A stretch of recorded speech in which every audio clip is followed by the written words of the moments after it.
Fundamental principle of counting पे, fundamental principle of counting के हिसाब से अगर कोई भी एक काम n चरणों में खत्म होता है, n चरणों में मतलब n स्टेप्स में खत्म होता है, और हर स्टेप कुछ अलग अलग तरीकों से खत्म होता है। जैसे मान लीजिए कि किसी एक क्लासरूम में हमें एंटर करना है, उस क्लासरूम में एंट्री के लिए 3 दरवाजे हैं और एग्जिट के लिए 2 दरवाजे हैं। तो इस क्लासरूम में एंटर करके एग्जिट करने के कितने तरीके होंगे? तो काम आपका तब खत्म होता है जब आप क्लासरूम में एंटर करके निकल जाते हैं। तो ये काम 2 चरणों में बटा हुआ है, पहला एंटर करना और दूसरा एग्जिट कर जाना। तो एंटर करने के 3 तरीके हैं और एग्जिट करने के 2 तरीके हैं। तो फंडामेंटल प्रिंसिपल ऑफ काउंटिंग में fundamental principle of multiplication and fundamental principle of addition है। फंडामेंटल प्रिंसिपल ऑफ मल्टीप्लिकेशन का कहना है कि जब भी कोई एक काम n चरणों में खत्म होता है तो हर चरण में, हर स्टेप में किए गए काम को आप मल्टीप्लाई कीजिएगा एक दूसरे से। जैसे इसी उदाहरण में, इसी एग्जाम्पल में, जब हम कमरे के अंदर 3 तरीके से आ रहे हैं और कमरे से बाहर 2 तरीके से जा रहे हैं, तो कमरे में अंदर आके बाहर जाने का कुल तरीका 6 हो गया। 2 × 3 6 होगा।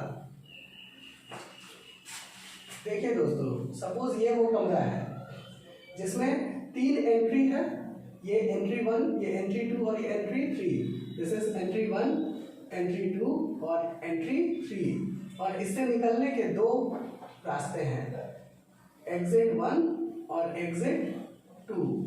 कोई भी आदमी E1 से आ सकता है और फिर EX1 से बाहर आ सकता है। फिर कोई आदमी E1 से अंदर आया और EX2 से बाहर जा सकता है। इसी तरह से अगर कोई आदमी एंट्री E2 से, E2 एंट्रेंस से एंटर करता है तो वो EX1 से एग्जिट कर सकता है, और E2 से एंटर करता है तो EX2 से भी एग्जिट कर सकता है। सिमिलरली अगर कोई व्यक्ति E3 से एंटर करता है तो वो EX1 से भी बाहर आ सकता है और E3 से एंटर करके EX2 से भी बाहर आ सकता है। अगर हम काउंट करें 1 2 3 4 5 6, तो ये कुल 6 तरीके हुए। इसका मतलब है कि कोई भी एक काम अंदर आकर बाहर जाने का ये जो काम है, ये 2 चरणों में 2 स्टेप्स में डिवाइडेड था। पहला काम था अंदर आना, अंदर आने के टोटल तरीके 3 थे, और दूसरा काम था बाहर जाना, बाहर जाने के टोटल तरीके 2 थे।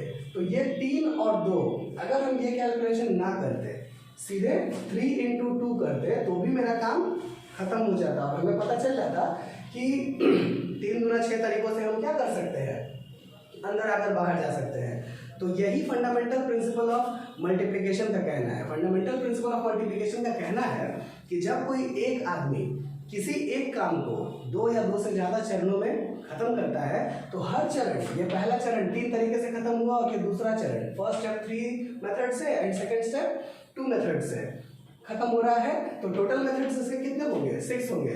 This is called fundamental principle of multiplication. इसी हिसाब से फंडामेंटल प्रिंसिपल ऑफ एडिशन भी है। फंडामेंटल प्रिंसिपल ऑफ एडिशन में कहा जाता है कि अगर कोई एक काम एक तरीके से खत्म हो जाता है, फिर वही काम दूसरे तरीके से खत्म होता है, फिर वही काम तीसरे तरीके से खत्म होता है, तो हर तरीके को जो है वो ऐड किया जाता है। अगर कोई जॉब, कोई काम पहली बार m तरीकों से खत्म हो गया, दूसरी बार n तरीके से खत्म हो गया और तीसरी बार p तरीके से खत्म हो गया, तो टोटल तरीके m + n + p होंगे। इसका एग्जाम्पल है, मान लीजिए आप अपने घर से अपने नियरेस्ट स्टेशन के लिए जा रहे हैं, तो आप अपने घर से स्टेशन एक पैदल जाने का रास्ता है, उससे जा सकते हैं बाय फुट। एक रास्ता है कि आप किसी रिक्शा से जा सकते हैं, आप किसी ऑटो या टैक्सी से जा सकते हैं। तो अब हर बार हर तरीके से जब आप जा रहे हैं तो वो तरीका एक ही है।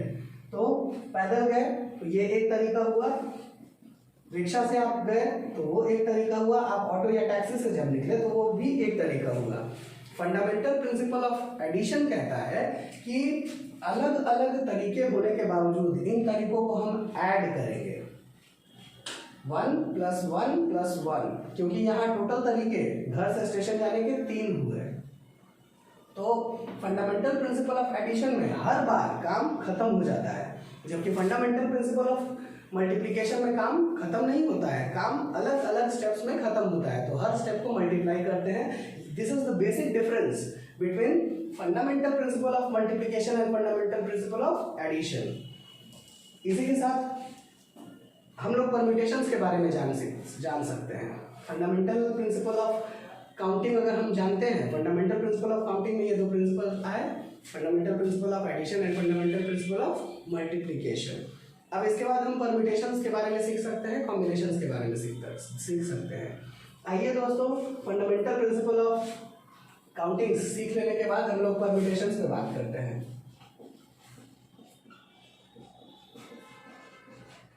परम्यूटेशंस का एक वर्ड में अगर हम बात करें व्हाट इज परम्यूटेशंस, तो परम्यूटेशंस कहते हैं अरेंजमेंट को। अरेंजमेंट यानी सजावट। अगर हम सजाते हैं कुछ चीज़ों को तो कितने तरीकों से सजा सकते हैं, उसी को हम परम्यूटेशन कहते हैं।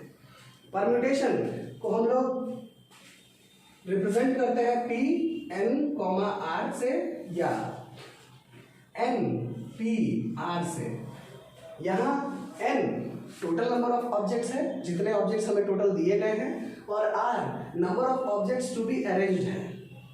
N उन वस्तुओं की संख्या है जो कुल हमें दी गई है, और R उतनी वस्तुएं हैं, उन वस्तुओं की संख्या है जिन्हें हमें सजाना है।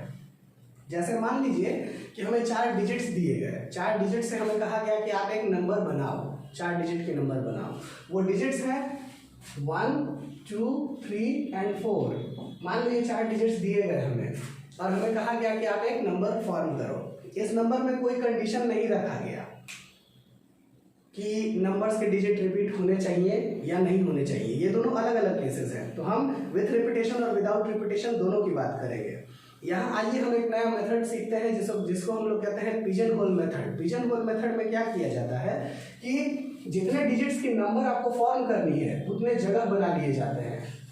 ये देखने में कबूतर खाने जैसा लगता है कि कबूतरों के रहने का कोई घर है, इसीलिए इसको पिजन होल मेथड कहा जाता है। पिजन होल मेथड में अगर हमें 4 डिजिट की नंबर फॉर्म करनी है तो चारों डिजिट्स को हम इसमें रखेंगे, लेकिन 2 केसेस आते हैं इसमें। पहला केस है विथ रिपीटेशन, दूसरा केस है विदाउट रिपीटेशन। तो चलिए हम पहले केस की बात करते हैं जिसमें हम विथ रिपीटेशन लेंगे विथ रिपीटेशन।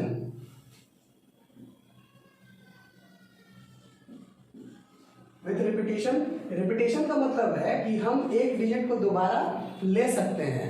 अगर हमने एक यूज कर लिया है कहीं पे तो फिर हम एक यूज कर सकते हैं, फिर एक यूज कर सकते हैं। इसको विथ रिपीटेशन कहा जाता है। विथ रिपीटेशन की बात है कि विथ रिपीटेशन में हम एक डिजिट को दोबारा ले सकते हैं। तो आइए देखते हैं, अगर ये 4 डिजिट्स हमारे पास है तो हम पहले जगह को कितने तरीकों से भर सकते हैं। पहले जगह को भरने के लिए हमारे पास 4 ऑप्शंस हैं, तो हम पहले जगह को 4 तरीके से भर सकते हैं। दूसरे जगह को कितने तरीकों से भर सकते हैं, तो क्योंकि हमने कोई एक डिजिट यहाँ भर दिया है और हमने ये भी कहा है कि रिपीटेशन अलाउड है, रिपीट हम कर सकते हैं, तो रिपीटेशन अलाउड है तो फिर मेरे पास 4 ही डिजिट्स होंगे, तो फिर हम इसको 4 तरीके से भर सकते हैं। फिर इसको भी 4 तरीके से और इसको भी 4 तरीके से। इस तरह से हम पाते हैं कि total 4 to the power 4 numbers बनते हैं, क्योंकि मेरा काम तब खत्म होगा जब ये 4 डिजिट की नंबर हम फॉर्म कर देंगे। अब ये 4 डिजिट का नंबर जो बनने वाला है वो 4 स्टेप्स में बना था। According to fundamental principle of counting of multiplication, उसमें कहा गया कि जब एक काम खत्म होता है अलग अलग चरणों में, अलग अलग स्टेप्स में, तो इन स्टेप्स को हम क्या करते हैं, मल्टीप्लाई करते हैं। तो हमारा 4 टू द पावर 4 आंसर होगा, यानी 4 टू द पावर 4 वेज होंगे जिससे हम क्या कर सकते हैं, 4 डिजिट की नंबर्स, यानी इतने नंबर्स 4 डिजिट के इन चारों डिजिट से बन सकते हैं। अगर यही पूछा जाता कि रिपीटेशन अलाउड नहीं है, विदाउट रिपीटेशन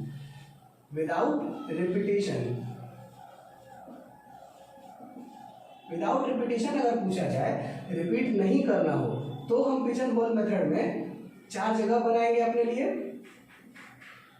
और इन चारों जगहों में हम बारी बारी से डिजिट पुट करेंगे, नंबर पुट करेंगे, लेकिन इस बार होगा कि हम रिपीट नहीं करेंगे। हम एक डिजिट एक बार फिल कर देंगे, तो उसके बाद उस डिजिट को हम नहीं फिल कर सकते। तो सपोज हमारे पास 4 ऑप्शंस दिए हुए हैं, 1 2 3 4 में से कोई एक नंबर हमने डाला, तो 4 चीजों में से एक चीज अगर हम डालते हैं तो हमारे पास 4 तरीके होते हैं उसके।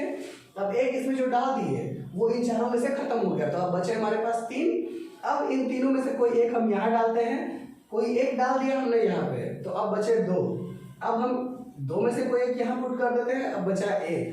तो इस तरह से हमें मिलता है कि विदाउट रिपीटिशन कितने नंबर्स बनेंगे। तो विदाउट रिपीटिशन नंबर्स बनने का तरीका है फैक्टोरियल 4, क्योंकि आप जानते हैं 4 × 3 × 2 × 1 = फैक्टोरियल 4।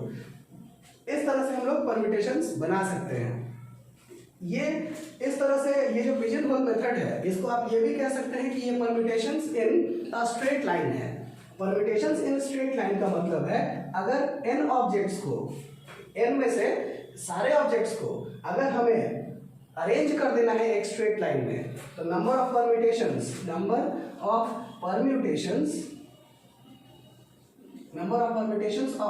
n ऑब्जेक्ट्स ये हो जाता है फैक्टोरियल n। जितने ऑब्जेक्ट्स हैं उसका बस आप फैक्टोरियल निकाल लो, वही नंबर ऑफ परम्यूटेशंस हो जाता है। लेकिन अगर कहा जाए कि नहीं भाई n ऑब्जेक्ट्स में से हमें r चीजें अरेंज करनी है, तो r चीजें अरेंज करने के लिए नंबर ऑफ परम्यूटेशंस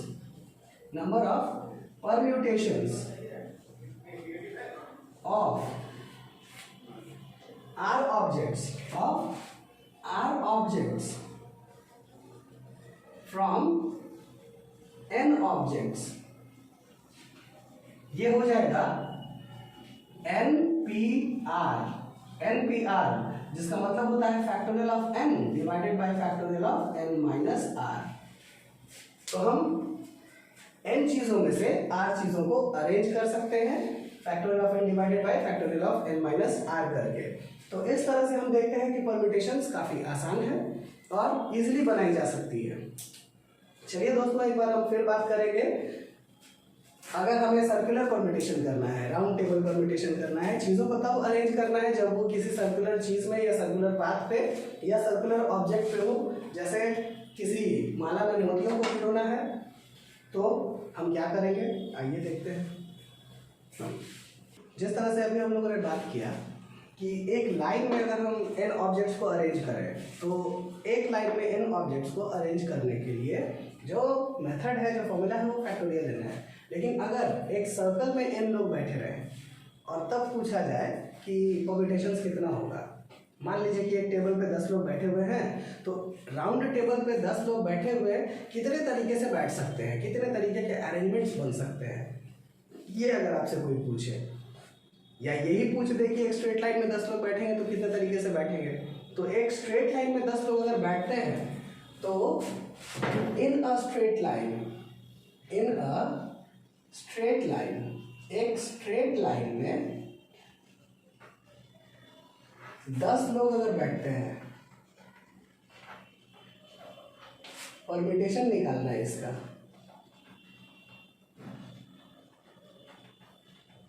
तो ये हो जाएगा फैक्टोरियल ऑफ 10।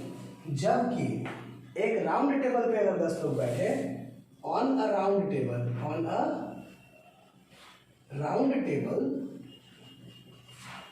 10 पर्सन्स, 10 लोगों का परम्यूटेशन अगर पूछा जाए,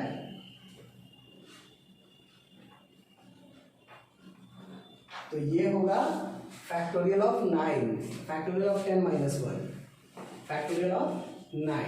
क्योंकि यहाँ जो पहला व्यक्ति होता है, जो पहला पर्सन होता है, वही आखिरी पर्सन भी होता है, इसलिए यहाँ एक कम होता है राउंड टेबल में, सर्कुलर परम्यूटेशन में।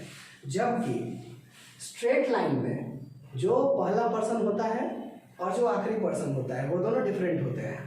तो यहाँ इसी वजह से गिनती में एक कम हो जाता है, क्योंकि काउंटिंग की जो इनिशियल पॉइंट है वही काउंटिंग की फाइनल पॉइंट भी हो जाती है। तो सर्कुलर परम्यूटेशन में अगर n ऑब्जेक्ट्स को अरेंज करना है हमको, तो circular permutation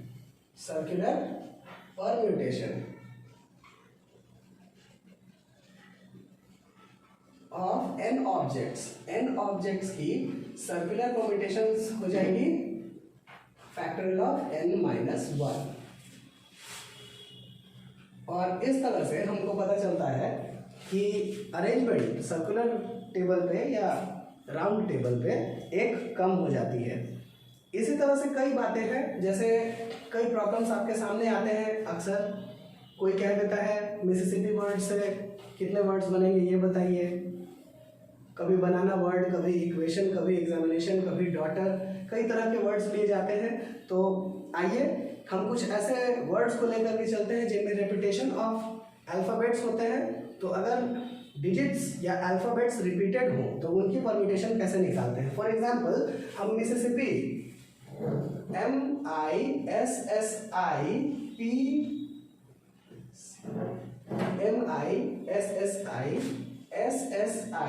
MISSIPPI Mississippi word को हम लेते हैं।